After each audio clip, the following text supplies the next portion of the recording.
ህወሓት እጅግ አስደንጋጭ ክስተት አሰማ። ከፌደራሉ መንግስት ጎን ተሰልፋችሁ እንዳትዋጉ የሚል ጥሪ አሰምቷል። ወዲህ ደግሞ የሻዕቢያ መካናይዝድ ኃይል ወልቃይት አዋሳኝና መቀሌን ጨምሮ ወደ በርካታ የትግራይ ከተሞች መግባቱን አንድ ዓለም አቀፍ ተቋም አጋልጧል። በዝርዝር እንቃኘዋለን። የ4 ኪሎ መቀሌ ውጥረት በተባባሰበት በዚህ ወቅት ጀነራል ጻድቃን በአዲስ አበባ ከባድ ውይይት አድርጓል። ውይይቱ ህወሓትን ማጥቃት ላይ ያነጣጠረ እንደሆነም ታውቋል።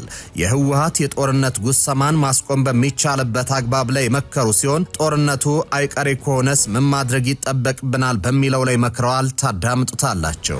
አንድ የኦሮሚያ ከፍተኛ ባለስልጣን ያለመከሰስ መብታቸው ተነሳ። ባለስልጣኑ ከአገር መኮብለላቸውም ታውቋል። የክልሉ ምክትል ፕሬዝዳንት በበኩላቸው ኦሮሞን ዘርፋችሁ በሰላም አትኖሩም ሲሉ አስጠንቅቋል። ትሰሙታላችሁ።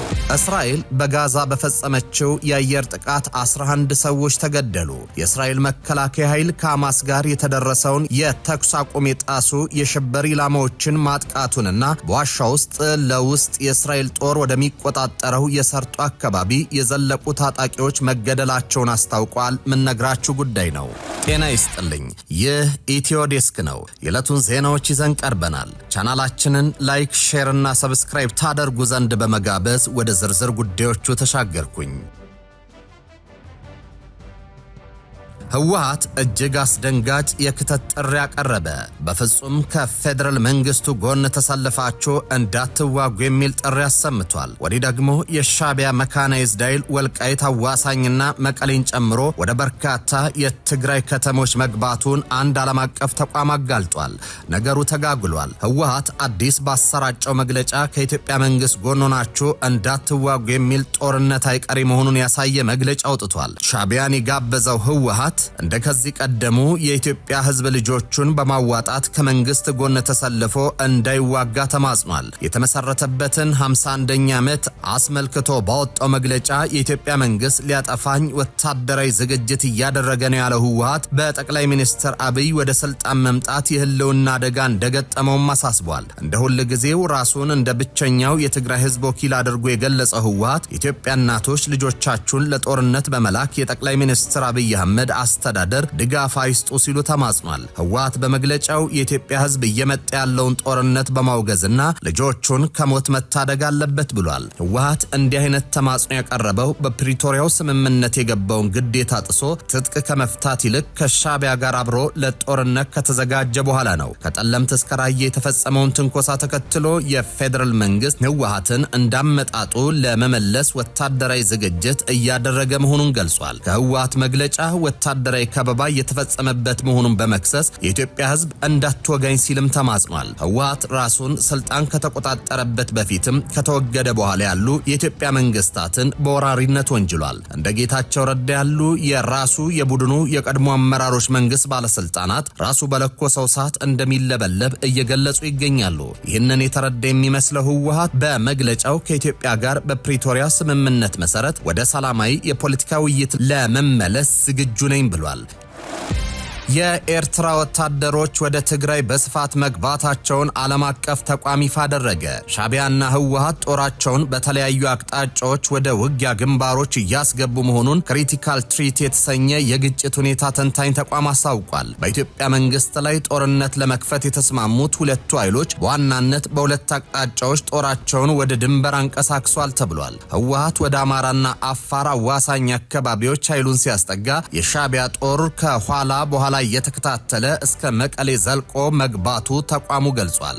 ሻዕቢያ ጦሩን ያስጠጋበት አንደኛው ግንባር ኢትዮጵያ፣ ኤርትራና ሱዳን በሚዋሰኑበት በወልቃይት በኩል መሆኑን የክሪቲካል ትሪት ሪፖርት አመላክቷል። ኢሳያስ አፈወርቂ አስተዳደር በወልቃይት በኩል ከተከዜ በቅርብ ርቀት ላይ ማስፈሩን የተቋሙ ሪፖርት ያመላከተ ሲሆን በዚያ አቅራቢያ የህወሓቱ አርሚ 7 ታንክ ጭምር ታጥቆና ሸረሪና ላይ በተጠንቀቅ ቆሟል። ሁለተኛው ግንባር ደግሞ በባድመ ድንበር በኩል ሲሆን ሻቢያ ጦሩን እስከ መቀሌ ድረስ ያስገባው በዚያ አቅጣጫ መሆኑም ተረጋግጧል።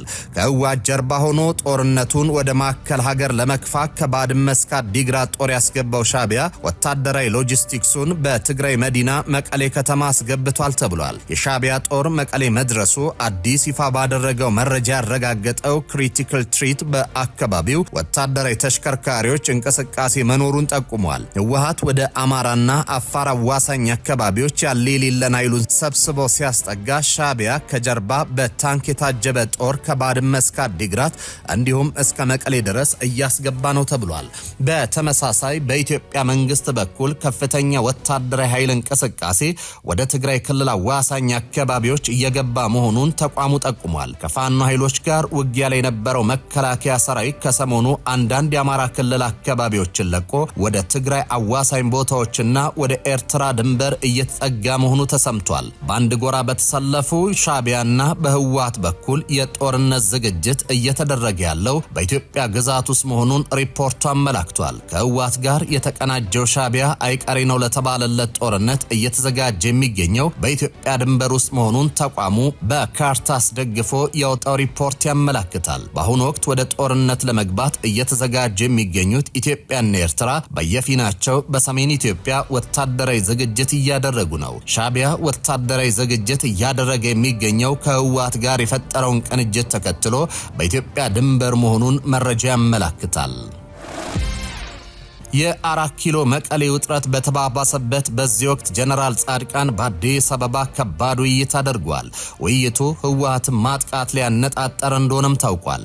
የህወሓት የጦርነት ጉሰማ ማስቆም በሚቻልበት አግባብ ላይ የመከሩ ሲሆን ጦርነት አይቀሬ ከሆነስ ምን ማድረግ ይጠበቅብናል በሚለው ላይ መክሯል።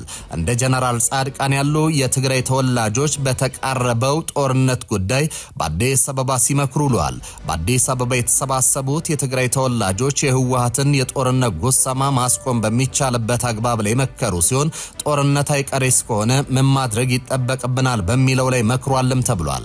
ሰላም ለህዝባችን ለውጥ ለመጪው ተስፋችን በሚል መሪ ቃል በትግራይ የፖለቲካ ኃይሎች መካከል በአዲስ አበባ ሲመከር ውሏል። እነ ጀነራል ጻድቃን ገብረትንሳይና ሌሎች ከመቀሌ ሸሽተው አዲስ አበባ የሚገኙ ፖለቲከኞች በተሳተፉበት መድረክ በትግራይ ላይ ዳግም ጦርነት እንዳይቀሰቀስ ከፌደራል መንግስት ጋር በትብብር ለመስራት ተስማምቷል ተብሏል። ጦርነቱን ማስቆም ካልተቻለ የህወሓት ቁልፍ ሰዎችን ያማከለ እርምጃ ተወስዶ ህዝቡን ከዳግም ጉስቁልና ማትረፍ እንደሚገባ መክሯል። የፌደራል መንግስቱ በህወሓት አመራሮች ከወዲሁ የተጠና ጠንካራ እርምጃ በመውሰድ የተፈራውን ጦርነት እንዲያስቀርም ምክረ ሐሳብ አቅርበዋል። በሌላ በኩል በገዢው ብልጽግና ፓርቲ ውስጥ ትግራይን ከወከሉ ባለስልጣናት መካከል ግንባር ቀደም የሆኑት ዶክተር አብርሃም በላይ ለትግራይ አዲስ መልእክት አስተላልፈዋል። ዶክተር አብርሃም በመልእክታቸው ህወሓት ከሰሞኑ እያደረገ ያለውን እንቅስቃሴ ህዝብ ለማስጨረስ እየተዘጋጀ ነው ብለዋል።